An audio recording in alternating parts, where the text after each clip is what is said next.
میں حلیم عادل شیخ کو خراج تحسین پیش کروں گا کہ اس نے اپنے مستحکم رویے کے ذریعے سے، اپنی استقامت کے ذریعے سے، اپنی جرت کے ذریعے سے، اپنی ہمت کے ذریعے سے، اپنے ولولے کے ذریعے سے اور اپنی دلیری کے ذریعے سے اور اپنی جرت کے ذریعے سے اور عمران خان صاحب کا ایک سچا اور سچا سپاہی ہونے کی حیثیت سے یہ ثابت کیا ہے کہ دبا سکو تو صدا دبا دو، بجھا سکو تو دیا بجھا دو۔ صدا دبے گی تو حشر ہوگا، دیا بجھے گا تو سحر ہوگی، لیکن انشاءاللہ عمران خان کا یہ سپاہی سرخرو ہو کے نکلے گا اور اس کیس کے اندر بھی پوری پاکستانی قوم کمپیریزن کر سکتی ہے کہ کیا فرق ہے عثمان بزدار صاحب کے پنجاب میں اور کیا فرق ہے سندھ کے جناب ان وڈیروں، جاگیرداروں اور زرداری لیگ کی پارٹی میں۔ اور پھر کل مرتضی وہاب نے، میں اس کو بڑا سچا سا سچا سا جناب ینگ سا جناب لیڈر سمجھتا تھا، لیکن مجھے بڑا افسوس ہوا وڈیروں اور جاگیرداروں کی کاسا لیسی کرتے ہوئے اور اپنی وزارت کو بچانے کے لیے اور نمبر ٹانگنے کے لیے کل پریس کانفرنس کر کے کہتا ہے کہ اپوزیشن لیڈر سندھ اسمبلی کا جیل کے اندر کیوں نہیں جا سکتا یا اس کے ساتھ یہ رویہ کیوں نہیں کیا جا سکتا۔ آپ نے خورشید علی شاہ کو تو رکھا ہوا ہے نا وہاں پہ، آپ نے شہباز شریف کو رکھا ہوا ہے۔ مرتضی وہاب صاحب، آپ بچے ہیں اور بچے کھچے ہیں، آپ کو کم از کم یہ بات کرتے ہوئے شرم آنی چاہیے کہ وہ نیب کے جناب مجرم ہیں، وہ منی لانڈرنگ کے مجرم ہیں، وہ جعلی بینک اکاؤنٹس کے مجرم ہیں، وہ کک بیکس کے مجرم ہیں۔ ان کے خلاف جے آئی ٹیز جناب خورشید شاہ، نوید قمر، شہباز شریف، حمزہ شہباز اور اس پوری آل پاکستان لوٹ مار ایسوسی ایشن کی جتنے کیسز ہیں یہ ہم نے نہیں بنائے، یہ آپ کے دور کے بنائے ہوئے ایک دوسروں کے اوپر جناب آپ کے معاملات ہیں اور یہ نیب کے لیے جناب بنائے ہوئے ہیں۔ اس کو آپ حلیم عادل شیخ کے کیس کے ساتھ کمپیریزن مت کریں اور آپ کم از کم اپنے آپ کو تھوڑا سا ایک پڑھا لکھا لیڈر ہونے کا ثبوت دیں۔ ٹھیک ہے زرداری لیگ کی اور آصف زرداری اور آل زرداری کی کاسا لیسی کرنا آپ کی مجبوری ہے، لیکن کچھ نہ کچھ وہ کہتے ہیں نا دامن کو ذرا دیکھ، ذرا بندے کبا دیکھ، اس کے مصداق تھوڑا سا احتیاط کریں بات کرتے ہوئے۔ دوسرا ٹاپک اور سب سے امپورٹنٹ ٹاپک، ضمنی الیکشن ہوئے پنجاب کے اندر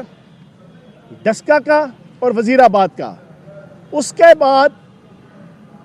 وہ کہتے ہیں نا، میں اکثر ایک ڈائلاگ سناتا ہوں کہ آپ جیتے تو راس لیلا، پی ٹی آئی جیتے تو کریکٹر ڈھیلا، آپ جیتے تو سبحان اللہ، پی ٹی آئی جیتے تو استغفر اللہ، آپ جیتے تو ماشاءاللہ، پی ٹی آئی جیتے تو نعوذ باللہ، آپ جیتے تو واہ واہ، پی ٹی آئی جیتے تو تھو تھو، آپ جیتے تو تالیاں، پی ٹی آئی جیتے تو گالیاں۔ یہ پالیٹکس جو ہے وہ بیگم صفدر روان صاحبہ کی اور نون لیگ کی کوئی عقل اور دانش سے باہر ہے۔ اب آپ دیکھیں، میں آج آپ کے سامنے فیکٹس اینڈ فگرز کے اندر کچھ چیزیں رکھوں گا جو پچھلے 4 دنوں میں شاید نہیں رکھی گئی ہوں گی۔ 25 جولائی 2018 کے الیکشن میں وزیر آباد کی سیٹ پہ پی پی 51 پہ پی ٹی آئی کا کینڈیڈیٹ 27,000 ووٹ لے رہا ہے اور ان کا کینڈیڈیٹ نون لیگ کا اکیلا الیکشن لڑ کے 60,000 ووٹ لے کے جیت رہا ہے، 60,000۔ اب یہ جو 3 دن پہلے الیکشن ہوا، سچویشن کیا تھی؟ ہمارا کینڈیڈیٹ ووٹ لے رہا ہے 50,000، ان کا کینڈیڈیٹ ووٹ لے رہا ہے 53,000۔ ہمارا کینڈیڈیٹ صرف پی ٹی آئی کے ٹکٹ پہ، ان کا کینڈیڈیٹ آل پاکستان لوٹ مار association equal to mix اچار party equal to P D M, اس کے پلیٹ فارم سے الیکشن لڑ رہا ہے، سارے اکٹھے ہو کے چوروں کا ٹولہ، اور کہاں 60,000 سے 53,000 پہ آ رہا ہے۔ ہم جناب 2-2.5 سال بعد 27,000 سے 50,000 پہ آ رہے ہیں، 110% ہمارا ووٹ بینک بڑا ہے اور ان کا سارے اکٹھے ہو کے بھی ان کا جناب ووٹ بینک نیچے آیا ہے۔ پہلی تو یہ ہماری جیت ہو گئی۔ دوسرا آپ کا ڈسکا کا الیکشن، ڈسکا کے الیکشن میں 25 جولائی 2018 کو ان کا کینڈیڈیٹ 1,10,000 ووٹ لے رہا ہے اور الیکشن جیت رہا ہے۔ ہمارا کینڈیڈیٹ یہی ملی صاحب 67,000 ووٹ لے رہے ہیں، 67,000، اور اس وقت اکیلا جناب نون لیگ کا کینڈیڈیٹ الیکشن لڑ رہا تھا۔ آج سے 4 دن پہلے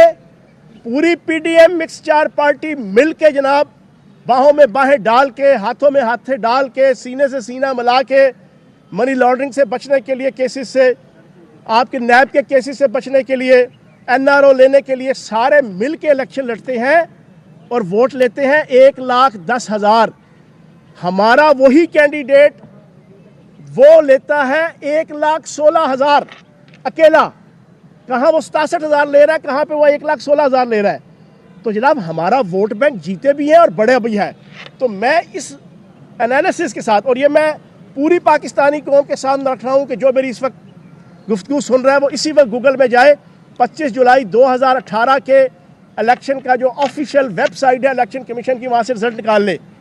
آپ حیران رہ جائیں گے کہ بالکل ایگزیکٹ جو میں نے آپ کے سامنے فگرز رکھی ہیں یہی فگرز ہیں. اب آپ بتائیں اس ساری روشنی میں بیگم صفدر امان صاحبہ اور نون لیگ, میں ان سے سوال پوچھوں گا بیانیہ کس کا پٹا؟ بیانیہ تو جو ہے وہ مودی کا پٹا نا, بیانیہ تو اجیت دیول کا پٹا, بیانیہ تو سلطان مفرور الدین ارطغرل نواز شریف صاحب کا پٹا, بیانیہ تو جناب بیگم صفدر امان صاحبہ آپ کا پٹا. کہاں آپ اکیلے جو ہے وہ 60,000 ووٹ لیتے ہیں تو پھر آپ 53 پہ اکٹھے مل کے آگے, کہاں آپ 1,10,000 ووٹ لیتے ہیں اکیلے اور آپ اکٹھے ہو کے بھی جناب 1,10,000 تک نہیں پہنچتے. تو اس سارے تناظر میں میں بیگم صفدر امان صاحبہ سے اور نون لیگ سے گزارش کروں گا, یہ میٹھا میٹھا ہب ہب کڑوا کڑوا تھوئی تھوئی والی سیاست چھوڑ دیں اور ایک ریئلسٹک اپروچ رکھیں. اور یہ پھپر کٹنیوں کی طرح پچھلے 3 دن سے ہر روز 2-2 گھنٹے کی پریس کانفرنس کر کے پوری پاکستانی قوم کی دماغ کی چٹنی نہ بنائیں اور اس چیز کو ایکسیپٹ کریں کہ آپ کا بیانیہ پٹ گیا. اور آخری چیز جو سب سے امپورٹنٹ, انہوں نے 4 دن واویلا مچایا,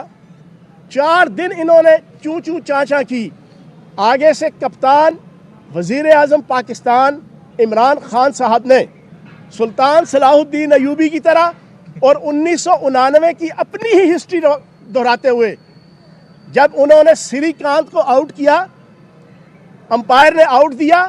سری کانت نے چی چی چاں چاں شروع کر دیا بیگم صفدر امان صاحبہ کی طرح وہاں پہ پچ پہ کھڑے ہو کے. تو قربان جاؤں عمران خان صاحب نے, جب عمران خان صاحب نے آؤٹ کیا تھا انہوں نے اس کو کہا آؤ واپس, بلہ پکڑو, ٹھیک ہے واپس آؤ. واپس اس کو پچ پہ کھڑا کیا, کریز پہ کھڑا کیا اور اگلی بال کے اوپر اس کو بولڈ کیا. ایگزیکٹلی وزیر اعظم پاکستان عمران خان صاحب نے اپنی وہ تاریخ دہرائی اور کل مطالبہ کیا ہے اپنے کینڈیڈیٹ سے بھی اور الیکشن کمیشن سے بھی کہ 20 پولنگ سٹیشنوں کا ری الیکشن کروانے کا اعلان کیا جائے. دودھ کا دودھ پانی کا پانی ہو جائے گا. میں خراج تحسین پیش کروں گا وزیر اعظم پاکستان عمران خان صاحب کی اس جرأت مندانہ پالیسی, اس جرأت مندانہ اسٹریٹجی, اس جرأت مندانہ ایٹیچیوڈ اور اس جرأت مندانہ سیاست کی اور خصوصاً اس سپورٹس مین اسپرٹ کی کہ جو ان کے اندر نہیں تھی 2013 کے الیکشن میں. یہ کہتے ہیں جناب اگلے دن پریزائڈنگ افسر آئے, پوری قوم سن لے, 2013 کے الیکشن میں کم از کم 25% حلقے ایسے تھے جن کے پریزائڈنگ افسر 2 دن جو ہے وہ نہیں ملے تھے, 2 دن نہیں ملے تھے. مجھے اپنا الیکشن یاد ہے, NH56 کا وزیر اعظم پاکستان عمران خان صاحب جیتے تھے. یقین جانے 2 دن تک انہوں نے الیکشن اناؤنس نہیں کیا تھا, پتہ ہی نہیں تھا پریزائڈنگ افسر کتنے تھے, ریٹرننگ افسر کتنے تھے. اور آج یہ رونا روتے ہیں کہ 20 پولنگ سٹیشنوں میں پریزائڈنگ افسر غائب ہو گئے اور یہ ہو گیا. جناب والا یہ جو چکر آپ پچھلے 40 سال سے مخالفین کو دیتے رہے نا, یہ آج یہ چکر آپ کو خود آنا شروع ہو گئے ہیں. آپ کو پتہ ہے آپ کون سی دھاندلیاں کرتے رہے ہیں, آپ کو پتہ ہے آپ کس طریقے سے بیلٹ پیپر چوری کرتے رہے ہیں, آپ کو پتہ ہے آپ کس طریقے سے اپنی مرضی کے ہیڈ ماسٹر جو ہے وہ پریزائڈنگ افسر لگواتے رہے ہیں. آپ کو وہ تمام چلاکیاں, وہ سر گر فن کرپشن کے آتے ہیں جو اب ہارنے کے بعد آپ سمجھتے ہیں کہ شاید آپ کے ساتھ بھی یہی ہوا ہے. ایسی چیز نہیں ہے. پی ٹی آئی کی قیادت کو یہ ساری چلاکیاں نہیں آتی. ہم تو نیٹ اینڈ کلین, شفاف اور فیئر سسٹم کے قائل ہیں جس کی عکاسی وزیر اعظم پاکستان عمران خان صاحب نے اپنے اس اعلان کے بعد کر دی. اور میں خراج تحسین پیش کروں گا عمران خان صاحب کو. اور ہم واقعتاً شفاف سسٹم لانا چاہتے ہیں. اسی شفاف سسٹم کے تحت سینٹ کے اندر اوپن بیلٹ پیپر کا جب ہم مطالبہ کر رہے ہیں تو یہی منافقوں کا ٹولہ جو میثاق جمہوریت میں سگنیٹری ہیں, یہی مولوی فضل الرحمان, یہی اسفند یار ولی, یہی آصف زرداری پیپلز پارٹی, یہی نون لیگ, جنہوں نے سائن کیے ہوئے ہیں کہ جناب ہم آئندہ اقتدار میں آئیں گے تو جناب سینٹ کا الیکشن اوپن بیلٹ پیپر کے ذریعے سے ہوگا، لیکن اب صرف بغض عمران خان میں اور بغض پی ٹی آئی میں یہ یو ٹرن لینے کے شہنشاہ اور بادشاہ آج اس سے مکر رہے ہیں۔ ہم اسی وجہ سے شفاف الیکشن چاہتے ہیں، اور انشاءاللہ عمران خان صاحب کا یہ جو اعلان ہے یہ اس شفافیت کی طرف ایک اور قدم ہوگا۔ اچھا چوہان صاحب، ایک تو آپ نے یہ بڑی ڈیٹیل سے بتا دیا، دوسرا بڑا اہم مسئلہ ہے پنجاب میں بھی آ جائیں، آپ نے جو پرویز رشید صاحب ہیں الیکشن کمیشن نے ان کو نہل کر دیا ہے، ان کے پنجاب ہاؤس کے کوئی ڈیوز ہیں، ان کو بھی موقع دیں دوبارہ باری کرنے کا۔